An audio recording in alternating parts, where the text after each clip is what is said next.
Welcome to PC Error Detective. Today we'll show you exactly how to adjust contrast on Windows 10 so you can make your screen easier to see and more comfortable to use. Step 1.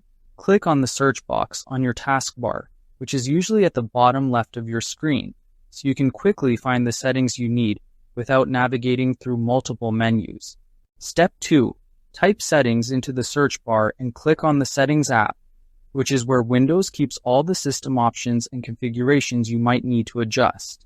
Step 3. Click on Ease of Access, which is a section in Windows settings designed to help you make your computer easier to see, hear, and use. Step 4. Click on High Contrast, which allows you to make the text and background more distinct, improving readability for better visibility. Step 5. Click on the drop-down menu and select a high contrast theme, which changes the colors of windows, text, and apps to make them stand out clearly.